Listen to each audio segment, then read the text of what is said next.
everybody. It's archery-Alfi here in the heart of London's famous West End. Behind me is BAFTA, the British Academy for Film and Television Arts. Why are we here? Excellent question. For starters, Tomb Raider, the series, has garnered a lot of love and accolade from BAFTA over the years. Some of the key players on Crystal's dev team are BAFTA LA members. And to top it all off, legendary video game composer Jason Graves is a BAFTA winner. We're going to catch up with him in just a bit, but first, a little trip to Raleigh, North Carolina, where we go behind the scenes at Jason's recording studio. These are the final hours of Tomb Raider.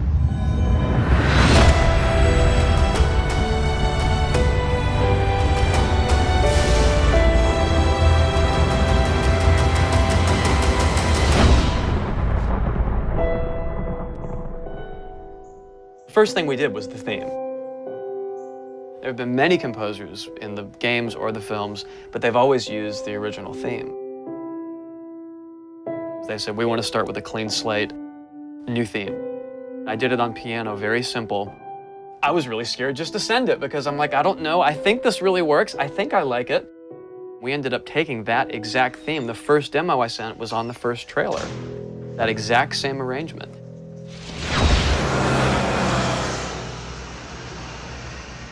So, Jason, currently you're working on this reimagining of Tomb Raider. When you're taking on a new project, what are the things that attract you to that project?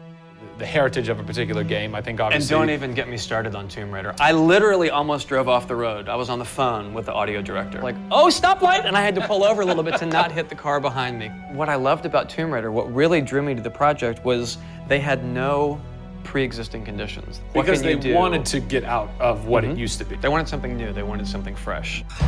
Jason's done hundreds of games by this point. He was an easy choice for us to go with on paper because he has such great experience. I listened through a lot of different material from a lot of different composers. I was really taken by how well he did the intimate stuff. The textures and the real, intimate and vulnerable bits that we needed to highlight in the game were a great match for us. What is square one for you when you start wrapping your head around it going, this is where I feel like this world is going to exist? Main theme, call me old-fashioned. Then it was a matter of finding out what kind of percussion would work. And always going back to the melody and the theme, because that's kind of the heart of the game. The most signature thing that we need to get right is Lara's theme. One of our big goals was that it can be used in any emotional context. What does it sound like? High action.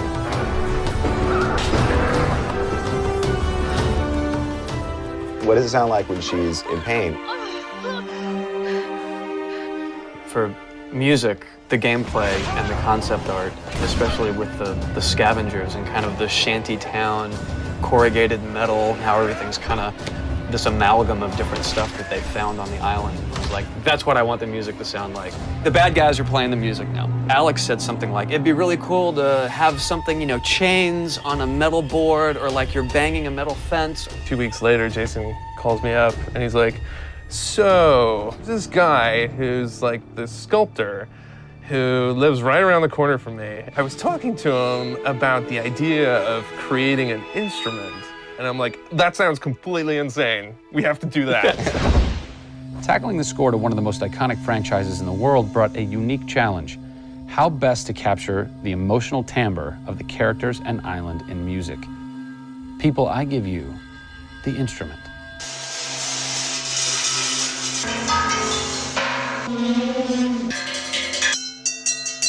The instrument.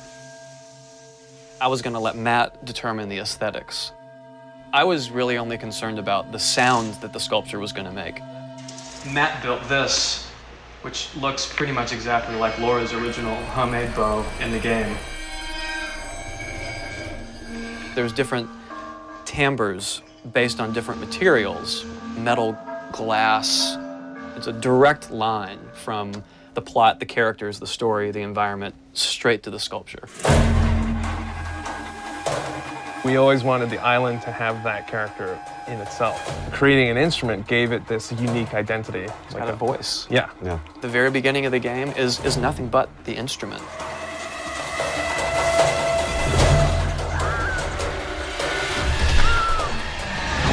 Who do you look at in video games or in film that you go, what they've done has shaped who I am and what I do for a living?